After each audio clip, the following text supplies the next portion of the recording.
오늘 열왕기상 말씀이 오늘 끝납니다. 그리고 다음 주부터 좀 설교 들으시기 좀 힘드시겠지만 우리 열왕기야 말씀을 계속 이어서 하나님 말씀을 나누고자 합니다. 여러분들이 미리 집에서 읽어 오시면 설교를 들으시기에 훨씬 더 은혜로우실 수가 있습니다. 그래서 미리 읽어 오시면서 함께 말씀을 열왕기야 말씀을 같이 나누는 교우들이 되셨으면 합니다.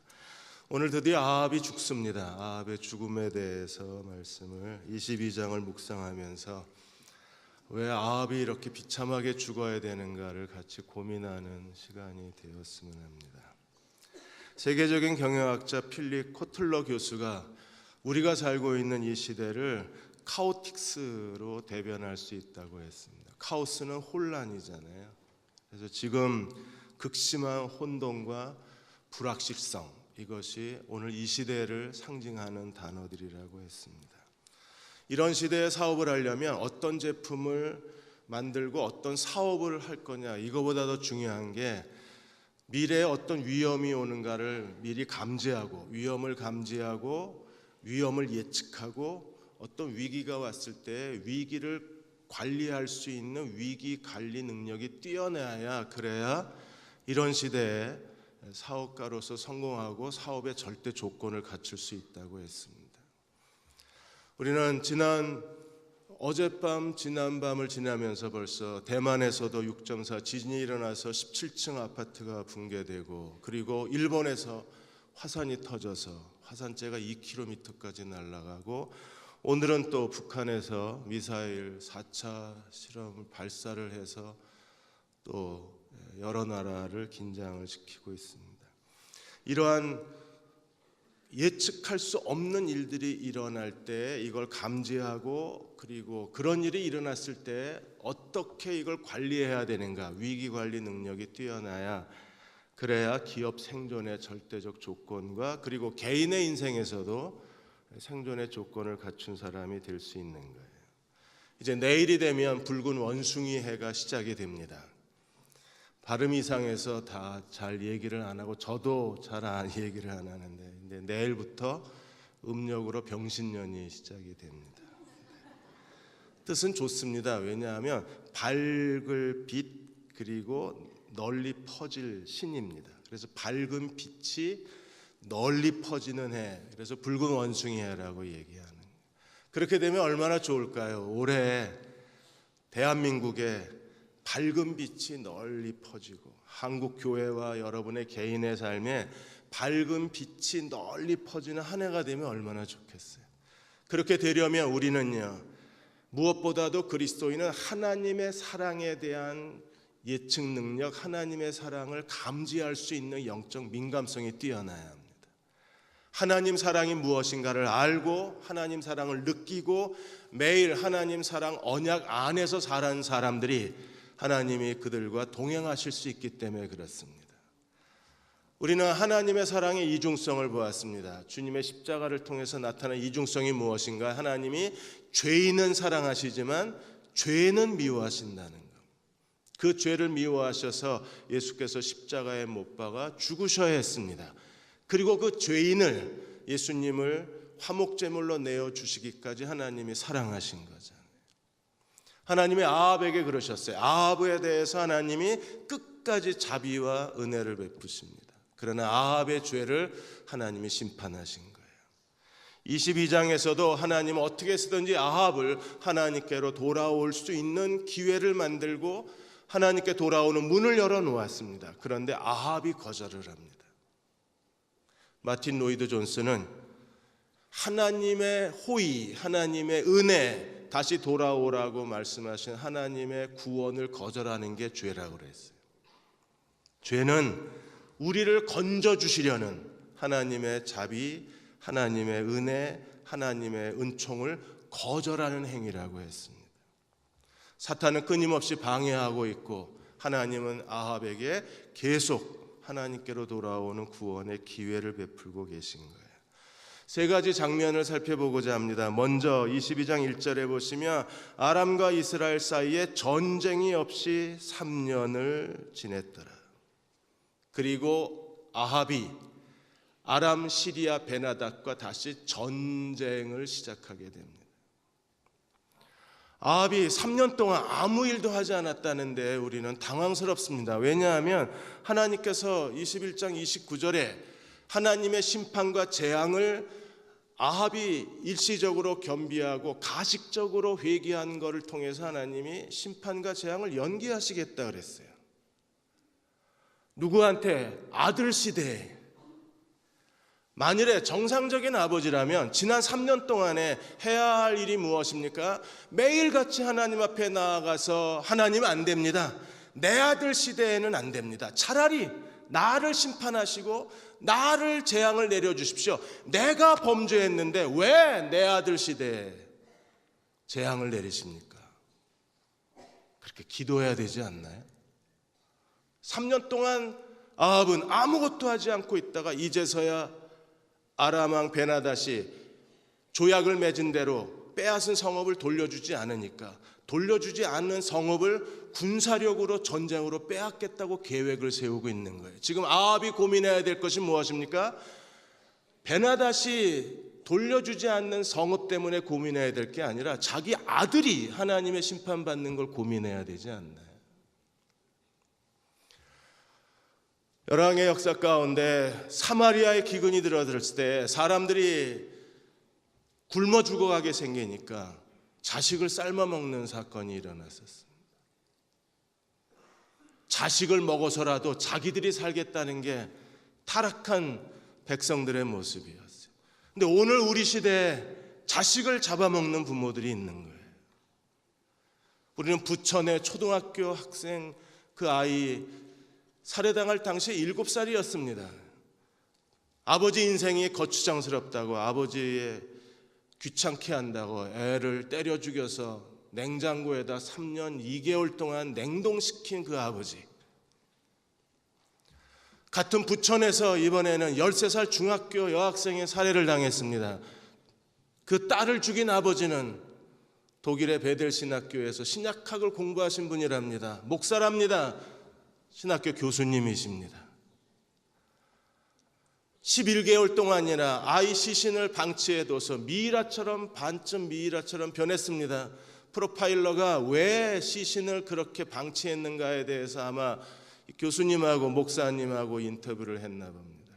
그러자 한순간에 자기 인생이 날아갈 수 있다는 생각에 아이를 방치해뒀답니다. 아이의 죽음보다도 더 중요한 게 자기 인생인 거예요. 어쩌면 오늘 우리 시대도 자식을 희생시키는 세대인지도 모릅니다. 아합의 아들 아하시야는 어떤 왕이 되어서 어떤 인생을 살았을까요? 그 아버지의 아들이었던 아하시야는 어떤 왕이었을까요? 오늘 51절에서 53절까지 보시면 아합의 아들 아하시야에 대해서 증언을 하는데 52절에 그가 여호와 앞에서 악을 행했습니다. 아하시야도 악한 왕이었어요. 왜? 악한 왕일 수밖에 없습니다. 왜냐하면 아하시야가 보고 자란 것은요, 아버지의 하나님을 배반한 아버지의 부끄러운 뒷모습이었기 때문에 그가 그 아버지의 울타리에서 벗어날 수가 없는 거예요. 52절에 아하시야가 악을 행한 이유에 대해서 이렇게 말합니다. 아버지 아합의 길로 행하고 우상숭배자 어머니 이세벨의 길에 행하고 북이스라엘 그 자체가 우상숭배로 태어난 국가였기 때문에 북이스라엘을 처음 시작한 여로보암의 길에서 떠날 수 없다는 겁니다. 아버지의 길, 어머니의 길, 여로보암의 길, 그 길에서 아하시야는 벗어날 수가 없는 거예요. 더군다나 그 아버지는 어떤 사람이었나요? 아버지가 아들에게 어떤 영향을 미쳤습니까? 53절에 바알을 섬겨 우상 숭배하게 된 이유가 어디 있어요? 하나님을 진노하게 하신 이유가 어디에 있습니까? 아버지의 온갖 행위를 그대로 따라했더라. 결국 아버지가 아들의 인생을 다 망가뜨리고 있는 겁니다. 하나님이 자기 백성을 통치하실 때 하나님의 통치의 도구는 부모예요. 하나님의 통치의 도구는 가정입니다. 그러므로 사탄은 가정을 붕괴시키는 거예요. 이 가정을 붕괴시키고 무너뜨리면 하나님이 더 이상 우리를 통치하실 수가 없어요. 그래서 오늘 이 시대에 가정이 다 붕괴되어져 가는 거 아닙니까? 동성애자 결혼 합법화도 결국에 하나님의 가정을 무너뜨리려는 사탄의 보이지 않는 치밀한 전략인 거예요. 결국 가정이라고 하는 구조가 사라지면 하나님의 통치를 우리가 더 이상 경험할 수 없기 때문에 그렇습니다. 오늘 이 시대도 어쩌면 아합을 닮았습니다. 하나님이 우리 다음 세대에 경제적으로 어떤 위기가 있고 종교적으로 어떤 위기가 있고 한국교회가 반토막 나는 그런 끊임없는 경고가 있음에도 불구하고 오늘 우리는 아합처럼 정말 고민해야 될 게 무엇입니까? 우리 자녀들 세대에 그런 일이 있어서는 안 됩니다 하고 하나님 앞에 나아가서 통곡하고 기도해야 되는데 우리도 무표정한 거예요. 두 번째로 남유다 여호사밧이 아합의 곁에 있습니다. 남유다 여호사밧이 아합 곁에 있다는 것은 아합에겐 기회입니다. 왜요? 여호사밧은요, 남유다 역사 가운데 8명의 경건한 왕이 있었는데 이 8명의 경건한 왕 중에 한 사람이 여호사밧입니다. 하나님께 충성된 사람, 하나님께 정직한 사람, 하나님 앞에 경건한 사람이 아합 곁에 있었다. 아합이 하나님께로 가려고 생각만 했으면, 돌아가고 싶다는 마음만 품었으면 여호사밧을 통해서 회개는 어떻게 하는 건지, 하나님께 돌아가는 건 어떻게 돌아가야 하는지, 하나님 섬기는 건 무엇인지 여호사밧에게 배울 수 있었어요. 여호사밧이 곁에 있었다는 것은 아합에게 언제든지 하나님께로 돌아갈 수 있는 최선의 기회였음을 우리에게 상징적으로 보여주는 겁니다. 여호사밧은 어떤 왕이었습니까? 41절에서 50절까지 여호사밧에 대해서 설명을 하는, 여호사밧은 35세 왕이 되어서 25년 동안 남유다를 통치했습니다. 그의 신앙에 대해서 이렇게 증언합니다. 43절에 여호사밧이 그의 아버지 아사의 모든 길로 행하여, 아사도 종교개혁자예요. 아버지의 모든 길로 행하여 돌이키지 아니하고 여호와 앞에 정직하게 행했던 왕입니다. 도저히 친구가 될 수 없는 두 사람이 서로 교제하고 있는 거예요. 하나님께 충성된 여호사밧과 하나님을 배반하고 우상 숭배자가 된 아합이 서로 교류를 나누고 있는 겁니다. 여호사밧이 아합과 더불어 교류를 맺은 것은 하나님의 관점에서 보면 어쩌면 아합에게는 하나님이 하나님께로 돌아올 수 있는 기회가 마련된 것으로 우리가 볼 수 있는 거예요. 돌아오려고만 하면 언제든지 돌아올 수 있었어요. 왜요? 곁에 여호사밧이 있었기 때문에, 하나님께 정직한 왕이 있었기 때문에. 여호사밧의 행적에 대해서 그가 3가지 실수, 산당을 제거하지 않은 거, 그 다음에 이스라엘 왕과 화평한 거, 이거 하나님이 여호사밧의 실책이라 그랬습니다. 왜냐하면 하나님은 우상 숭배자 아합과 교류하는 걸 원치 않았습니다. 그런데 여호사밧이 북이스라엘과 긴장 관계에 있는 것을 별로 좋게 여기지 않았기 때문에 아합과 정치적 동맹을 맺은 거였었어요. 그것 때문에 나중에 다시스의 배 선단을 만들어서 여호사밧이 솔로몬 시대처럼 해외 무역을 통해서 경제를 활성화시키려고 했는데 하나님이 다시스의 배를 다 깨뜨려 버리십니다. 아합의 죄를 하나님이 심판하신 거였었어요. 죄가 어떤 결과를 가져오는가를 다시스 배로 하나님이 증거하셨던 거예요.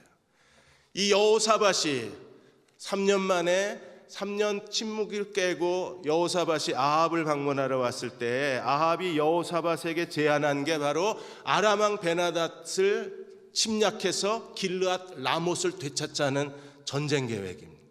4절에 이렇게 말합니다. 여호사밧에게 이르되 당신은 나와 함께 길르앗 라못으로 가서 싸우시겠느냐? 여호사밧이 이스라엘 왕에게 이르되 나는 당신과 같고 내 백성은 당신의 백성과 같고 내 말들도 당신의 말과 같습니다. 당신이 나고 내가 당신입니다. 당신이 전쟁하는 곳에 나도 전쟁에 참여하겠습니다. 그래서 여호사밧도 아람 시리아 베나닷과의 전쟁, 길르앗 라못 탈취 전쟁에 참가하게 되는, 아합의 즉흥적인 전쟁입니다. 근데 여호사밧이 그 전쟁에 같이 동조를 하고 있는 거예요. 그런데 역시 하나님을 경외하는 여호사밧입니다. 여호사밧이 아합과 전쟁을 같이 하겠다고 약속한 뒤에 5절에 이렇게 질문합니다. 여호사밧이 또 이스라엘 왕에게 이르되 청하건대 먼저 여호와의 말씀이 어떠한지 물어봅시다. 선지자에게 물어봅시다. 중요한 일을 결정하기 전에 반드시 우리가 가져야 될 태도가 뭐예요? 여호사밧처럼 하나님께 묻고 행동해야 돼요. 그러자 아합이 400명의 선지자를 데려왔습니다. 이 400명의 선지자는 아마도 이세벨의 선지자였을 거예요. 엘리야가 갈멜산에서 누가 하나님이냐 바알과 하나님의 대결 속에서 바알 선지자 450명 그리고 아세라 선지자 400명을 갈멜산에 초대했는데 갈멜산에 초대받고 온 사람들은 바알 선지자 450명만 왔어요. 이세벨이 양육한 아세라 선지자 400명은 그때 갈멜산에 오지 않았습니다. 왔으면 다 죽었을 텐데 그때 생존한 400명의 아세라 선지자가 아마 아합의 선지자가 되어서 그 자리에 초청이 됐을 거예요. 드디어 선지자의 향연이 펼쳐지는 겁니다. 10절에 이스라엘 왕과 남유다 왕 아합과 여호사밧이 근사하고 멋지고 화려한 왕복을 입고 앉아있는 동안에 선지자들이 그 앞에 앉아서 예언의 향연을 펼치는 거예요. 모든 선지자들이 다 뭐라 그랬습니까? 12절에 모든 선지자들이 길르앗 라못으로 올라가소서 승리를 얻으소서 여호와가 그 성을 왕에게 넘기셨나이다.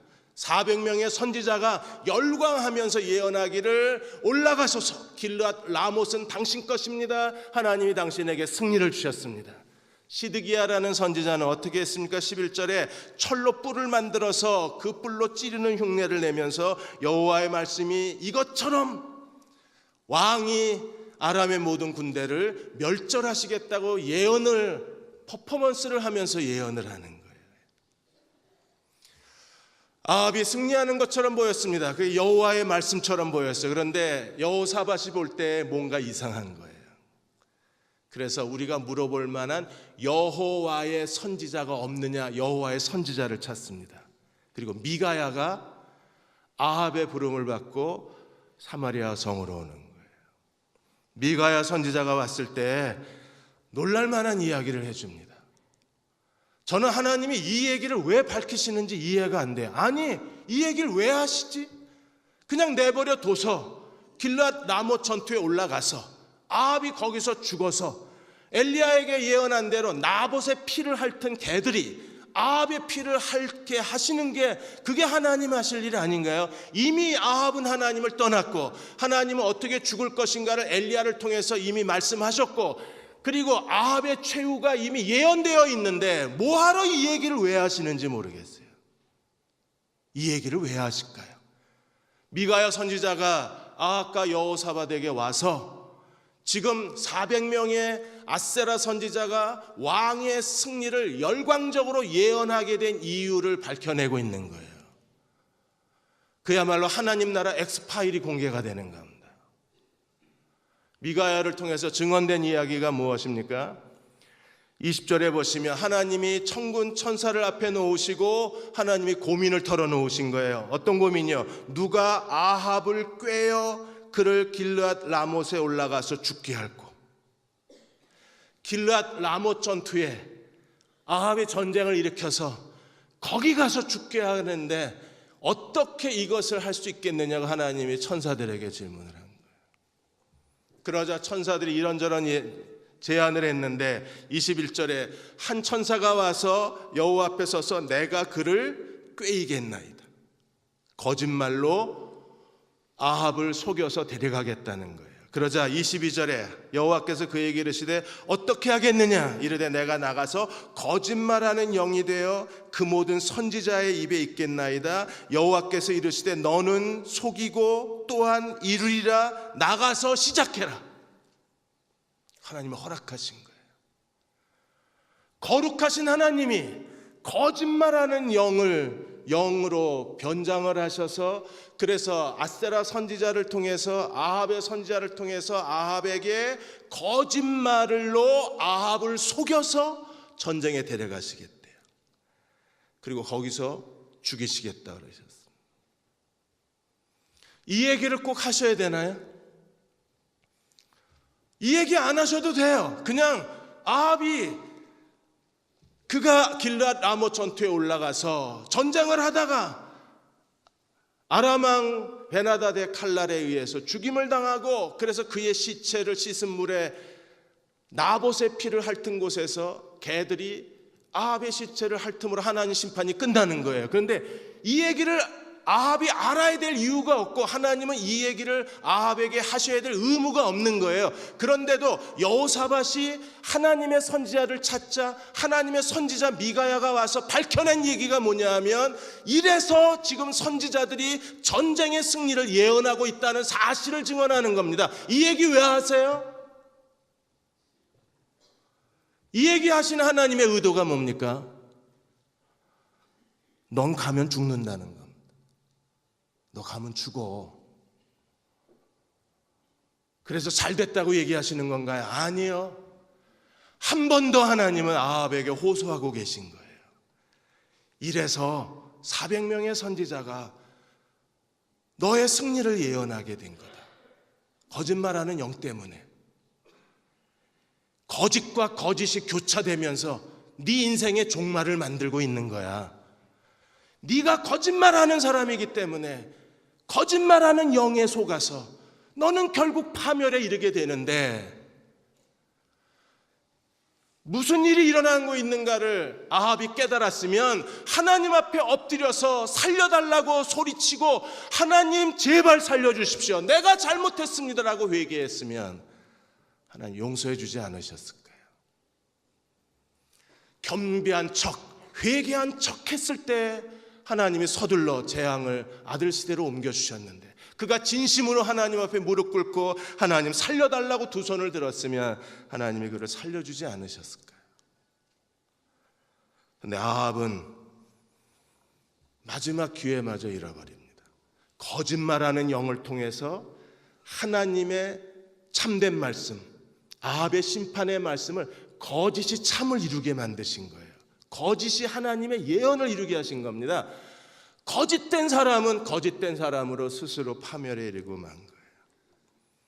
오늘 우리도 하나님이 우리 인생 가운데 하나님 말씀하실 때 하나님이 하시는, 왜 이런 일이 일어나야 되고 하나님이 내게 뭘 원하시는지 듣는 귀가 있어야 돼요.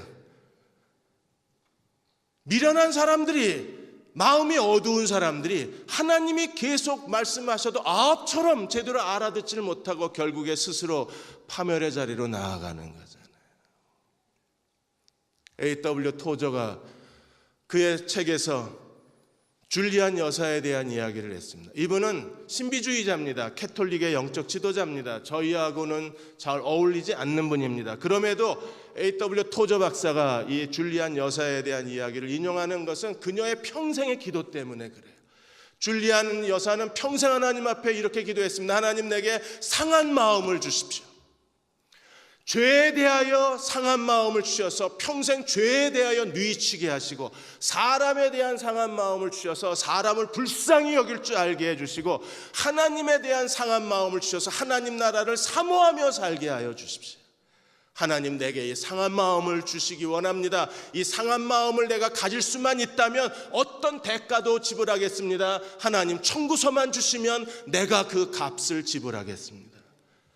줄리안 여사는 하나님 앞에 상한 마음으로 살기 위해서 그녀는 죽음과 고통의 긴 어려움을 겪게 되고 육신의 쇠약함을 통해서 마침내 상한 마음에 이르게 돼요. 상한 마음의 사람들은 어떤 사람들입니까? 자기가 얼마나 더러운 죄인이라는 걸 깨달은 사람들입니다. 하나님의 사랑이 얼마나 큰가를 아는 사람들입니다. 십자가를 바라볼 때마다 내가 죽어야 할 저 자리에 나를 대신해서 주님이 십자가에 매달려 계신 것을 깨달은 사람들입니다. 자기의 죄가 얼마나 더럽고 추하면 하나님이 나를 죽이실 수밖에 없는 하나님의 그 죄에 대한 증오심을 알고 영원히 버림받아 마땅한 우리에 대한 하나님의 긍휼을 온몸으로 체험하고 기꺼이 그리스도 앞에 무릎 꿇은 사람들, 주님이 나를 대신하여 죽으시고 다시 사셨기 때문에 더 이상 내 것은 아무것도 없고 모든 게 주님의 것이라고 고백한 사람들, 그 상한 마음으로 사는 사람들이 오늘 하나님의 사랑이 우리에게 무엇을 말씀하시는가를 알고 오늘 우리 인생에 어떤 일이 일어났을 때 우리는 하나님의 그 자비를 베푸실 때, 은혜를 베풀어 주실 때 한 번 더 내게로 돌아오라고 손짓하실 때 우리는 하나님의 부르심을 따라서 그 앞에 무릎을 꿇을 수 있는 사람이 되는 거예요. 그러나 아합은요, 끝내 하나님을 거절합니다. 아합이 전쟁에 나가기 시작합니다. 그러자 아합이 어떻게 했습니까? 하나님의 진노를 피하겠다고 아합이 한 일이 뭐예요? 변장을 하는 겁니다. 변장한 아합도 이해할 수가 없고, 옷 바꿔 입자고 또 옷 바꿔 입은 남유다의 여호사밧 왕도 이해가 안 돼요. 이 사람들 정말 믿음 있는 사람 맞나요? 그나마 아합이 전쟁에 나가는 게 좀 두려운 거예요. 왜? 죽는다 그러니까. 겨우 생각한 게 뭡니까? 옷 바꿔 입는 거예요. 지금 해야 될 일이 뭔데요? 자기 옷을 찢고 하나님 앞에 무릎 꿇어야지, 옷을 찢어야지. 왜 옷을 왜 바꿔 입어요? 나는 죽기 싫으니까 네가 죽어라. 그리고 여호사밧에게 옷 바꿔 입자 그럽니다. 여호사밧 이 사람은 뭡니까? 또 아합하고 자기가 목숨을 바꿀 만한 그렇게 충성된 우정을 나눈 사람인가? 너를 위해서라면 내가 목숨을 버릴 수 있어. 이런 관계인가요? 여호사밧은 아합의 옷을 입습니다. 여호사밧이 하나님의 예언을 믿었나 모르겠습니다. 왜냐하면 길르앗 라못에 하나님이 꿰어서 데리고 가서 죽이겠다고 그랬는데 그 예언을 믿었으면 자기가 아합의 옷을 입고 가면 안 되잖아요. 왜? 자기가 대신 죽으면 하나님의 계획이 다 망가지는 거잖아요. 어쩌면 믿음이 있었는지도 모르겠습니다. 왜? 설마 옷을 갈아입더라도 하나님이 나는 여호사밧이니까 나는 보호하시겠지, 이렇게 믿음으로 갔나요? 똑같은 두 사람이 친구가 돼서 사는 겁니다. 변장하면 괜찮을 거라고 생각하는 아합이나 옷 갈아입어도 하나님이 알아서 보호해 주시겠지라고 덜렁덜렁 따라가는 여호사밧이나. 매일 둘이 만나서 막걸리를 드셨대잖아요.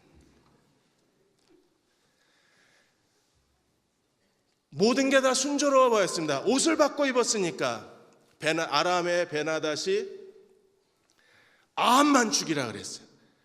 그야말로 아람왕 베나닷은요, 아합이 자기를 살려준 것을 다 잊어버리고 그야말로 배신의 정치입니다. 이제 와서는 아합을 죽이라고 군사들에게 명령을 내리는 거예요. 그래서 군사들이 아합인 줄 알고 쫓아갔는데 나중에 소리 질러서 보니까 여호사밧입니다.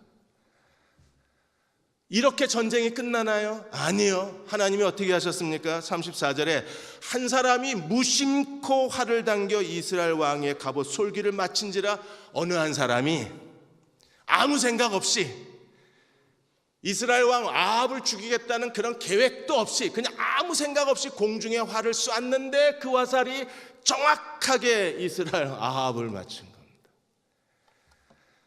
한국 양궁 국가대표로 이 사람 스카우트 해야 돼요. 한 3천억 주고 그냥 우연히 쐈는데 정확하게 아합을 맞췄는데 어떻게 맞췄습니까? 그냥 갑옷에 맞췄으면 가벼운 상처를 입었을 텐데 갑옷에 바늘구멍을 정확하게 꿰뚫고 들어가서 치명상을 입힙니다. 어떻게 활을 쐈는데요? 무심코. 근데 어디를 맞췄어요? 바늘구멍. 그리고 아합이 병거에서 거꾸러지고 전쟁이 너무나 치열해서 위생병이 아합을 치료를 못한 겁니다. 그리고 그 병거에서 아합이 그대로 죽임을 당해요. 그리고 병거를 씻었는데 그 병거 씻은 물을 나봇의 피를 핥았던 개들이 핥음으로 엘리야의 예언이 그대로 이루어지는 겁니다. 매튜 엘리가 이렇게 말했습니다. 하나님이 죽이기로 작정한 사람은 결코 피할 수가 없다. 우연히 쐈는데 그게 아합을, 그것도 바늘구멍 사이로 파고 들어가서 아합에 대한 하나님의 예언이 그대로 이루어진 거예요. 사랑하는 여러분, 우리가 하나님이 우리 주변에서 아합에게 역사하신 하나님이 오늘 우리에게도 역사하셔서 하나님은 우리에게 끊임없이 말씀하고 계시고 하나님이 하실 일을 우리에게 보여주고 계시고 하나님이 그것을 통해서 우리에게 무엇을 원하고 계신지 말씀하고 있는 하나님이십니다. 그러나 아합은 정말 미련한 사람이었어요. 마음이 어두운 사람이었어요. 우둔한 사람이었습니다. 하나님이 무슨 일을 하고 있는지를 전혀 이해하지를 못했습니다. 결국에 하나님의 계속적인 초대에도 불구하고 그는 스스로 자기 어리석음에 빠져서 파멸의 길로 나아가 결국에 엘리야를 향한 하나님의 심판의 예언이 그대로 성취되자 아합의 이야기가 끝나는 거예요. 오늘 우리도 하나님 앞에 지혜로워야 합니다. 하나님이 우리에게 말씀하실 때 하나님이 우리에게 뭘 원하시는가를 알고 하나님 앞에 영적 분별력을 가지고 하나님 앞에 회개의 자리로 나아가야 하고 순종의 자리로 나아가야 하고 하나님의 은혜의 자리로 나아가야 합니다. 머뭇머뭇거리고 우리가 우왕좌왕하다가 하나님께 시간을 잃어버리고 자기 인생의 기회를 잃어버리면 우리는 더 이상 돌이킬 수가 없는 거예요. 거대한 물고기가 요나를 토해냈습니다. 물고기 뱃속에 3일 주야를 있었습니다. 물고기의 위액으로 말미암아 아마 요나는요 머리가 다 벗겨지고 얼굴에 다 벗겨지고 그야말로 화상 3도 이상 화상을 당한 사람의 몰골을 하고 물고기 뱃속에서 뛰어나왔을지도 몰라요. 그 썩은 냄새하고 흉한 얼굴을 하고 니느웨를 돌면서 요나가 외친 메시지가 무엇입니까? 40일이 지나면 니느웨가 멸망하리라. 니느웨 백성들이 어땠나요? 왕으로부터 짐승에 이르기까지 전부 베옷을 입고 재에 앉아서 그들은 하나님 앞에 자기의 죄를 회개했습니다. 어떤 일이 벌어졌나요? 하나님이 니느웨 멸망을 취소해버리셨어요. 만일에 아합이 병거에 쓰러져 죽어가면서 가슴을 움켜쥐고 하나님 앞에 내가 잘못했습니다, 살려주십시오, 내가 죄를 지었습니다 라고 기도만 했으면 하나님은 아합을 살려주셨는지도 몰라요. 근데 끝까지 거절하고 끝까지 하나님께로 돌아오기를 원치 않고 끝까지 하나님 앞에 완악한 마음으로 행할 수밖에 없었어요. 하나님이 우리에게 뭘 원하는가를 지혜롭게 분별하고 그리고 하나님 앞에 나아가서 아합이 아무 대답도 안 하다가 결국에 멸망에 빠졌습니다. 우리는 하나님이 말씀하실 때 하나님 앞에 결단을 내리고 하나님이 무엇을 원하시는가를 알고 하나님께 순종하는 종들이 되어야 돼요. 이사야 6장 8절에 내가 또 주의 목소리를 들으니 주께서 이르시되 내가 누구를 보내며 누가 나를 위하여 갈꼬? 알아서 하십시오. 하나님은 알아서 못합니다. 말을 물가로 데려갈 수 있지만 하나님이 강제로 무릎을 꿇게 하고 말의 얼굴을 물속에 집어넣어서 강제로 마시게 하는 분이 아니세요. 인간에게 자유의지를 주셨기 때문에 내가 대답을 해야 되는 겁니다. 주님은 오늘도 우리에게 이렇게 말씀하시는 거예요. 내가 누구를 보내면 누가 나를 위하여 가겠느냐? 대답하는 사람 없으면 하나님은 아무 일도 하지 못합니다. 이사야가 뭐라고 대답했어요? 내가 여기 있나이다 나를 보내소서 대답했을 때 하나님은 이사야를 통해서 메시아를 통하여 어떤 구원을 이루실 것인가를 이사야 예언을 통해서 하나님이 미래를 보여주시고 메시아의 구원을 우리에게 산증거로 보여주실 수 있었어요. 지혜로워야 합니다. 하나님이 뭘 하고 계신가를 알아야 돼요. 그리고 결단하고 하나님께 나아가야 합니다. 그때 하나님의 선한 손이 우리를 도우시는 거예요. 계시록 2장 20절 21절에 볼지어다 내가 문 밖에 서서 두드리노니 누구든지 내 음성을 듣고 문을 열면 내가 그에게로 들어가 그와 더불어 먹고 그는 나와 더불어 먹으리라.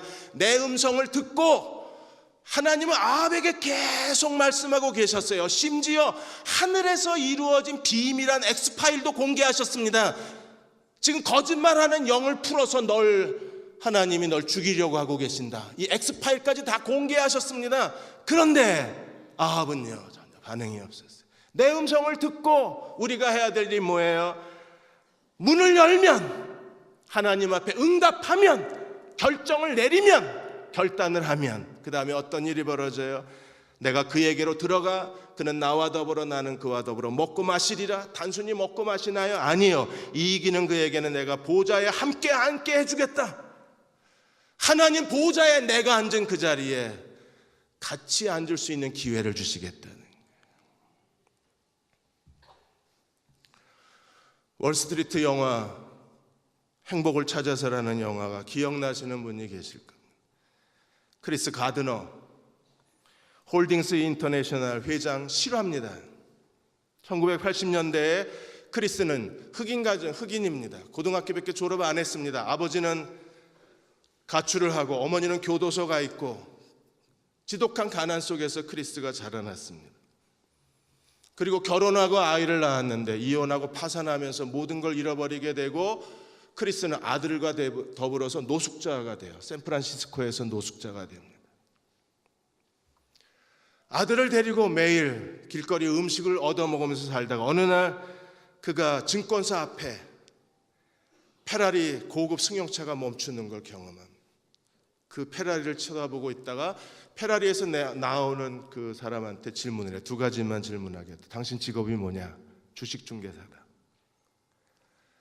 그럼 내가 어떻게 하면 당신처럼 돈을 벌 수 있냐? 주식 중개사가 되어서 돈을 벌 수 있냐? 두 가지만 잘해라. 하나는 숫자가 밝아야 되고 두 번째는 사람 만나는 거 좋아하면 당신도 나처럼 성공할 수 있다. 그날 마음에 결심을 합니다. 내가 주식 중개인이 되겠다. 고등학교밖에 안 나왔습니다. 노숙자입니다. 가진 거 아무것도 없습니다. 인생 빈 껍데기만 남았습니다. 그런데 크리스가 그 사람의 대답을 듣는 순간에 뭔가 마음이 움직이는 걸 경험한 거예요. 그리고 그게 하나님의 부르심이라면 순종하겠다고 결정을 내린 겁니다. 하나님 뜻이면 내가 하겠습니다. 그리고 그날로 돈 안 받는 무료 인턴으로 주식 회사에 들어간 거예요. 그 주식을 다루는 인턴 사원으로 들어가서 주식을 배우기를 시작을 했습니다. 밤에 노숙인 센터에 돌아와서 밤에는 공부하고 낮에는 무보수로 일하고 밤에는 공부하고 그러다가 투자회사의 정식 직원으로 채용이 돼요. 미친 듯이 기도하고 일을 합니다. 그리고 6년 후에 홀딩스 인터내셔널 회사를 설립하고 그가 CEO가 됩니다. 야고보 요한이 예수를 찾아왔어요. 어머니가. 그리고 예수께 청혼을 합니다. 하나는 주의 좌편에 하나는 주의 우편에. 친인척 비리예요. 왜냐하면 예수님하고 야고보 요한은 친인척 관계입니다. 어머니는요, 정치적 리더십이 뛰어난 분이십니다. 언제 누구에게 뭘 부탁해야 되는지를 정확하게 알고 친인척 비리의 원조답게 예수께 찾아와서 좌편 우편을 구했습니다.